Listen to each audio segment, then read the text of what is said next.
Ngayong araw ay naisipan pala naming mamasyal sa isang pasyalan na siguradong inyo ring magugustuhan.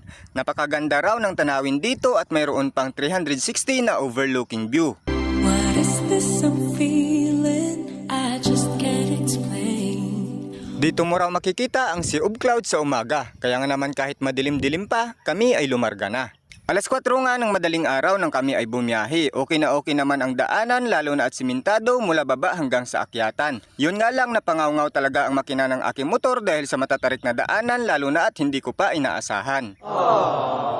Mag-alas 5 naman ng umaga nang kami ay dumating dito sa area. Kaya nga naman excited ang bawat isa sa magandang tanawin na aming makikita.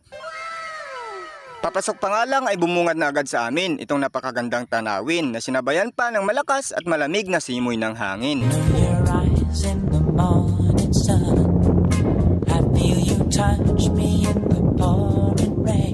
Gaya nga ng sabi ko guys, ay excited talaga ang bawat isa. Tignan nyo naman kanya-kanyang video dahil gusto na rin daw nilang maging vlogger kagaya ng mga idolo ninyo. Pagdating nga namin sa loob ay madilim-dilim pa. Sayang nga lang dahil di namin nakita ang Sea of Clouds na sinasabi ng iba. Kaya better luck next time, ika nga.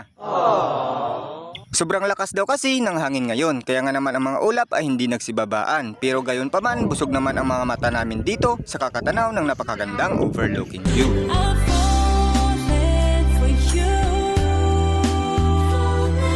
Dito ko pala guys first time naranasan na mag skyglass walking habang pinagmamasdan sa ilalim ang napakagandang tanawin.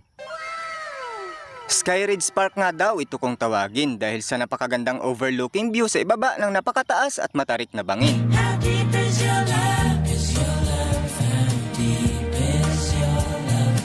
Pero syempre guys, hindi talaga makukumpleto ang pagpunta namin dito kung walang picture-picture na mangyayari. Tignan nyo naman ang background sa ibaba, sobrang napakatindi.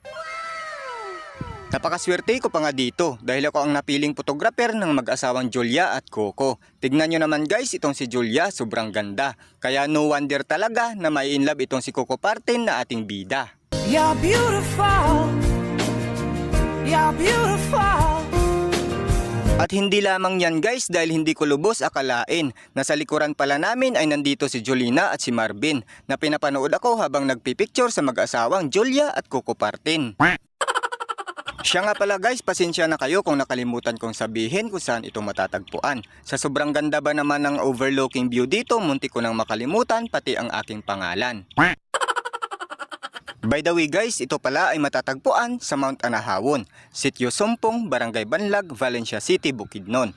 Open sila dito mula alas 4 ng umaga hanggang alas 8 ng gabi. 50 pesos ang entrance fee dito, 30 pesos parking fee sa mga motorsiklo, at 50 pesos parking fee naman kung sasakyan ang dala ninyo. Napakagandang pumunta dito para mag-overlooking, picture taking, family bonding, at magkape kasama ang asawa. Sa iyong ngiti, ako'y nahuhumaling. Pamilya, kundi kaya yung mga tropa. Samahan nyo pa ng kunting kulitan.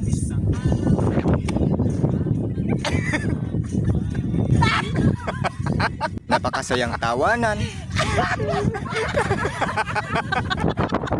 At napakaiksing habulan.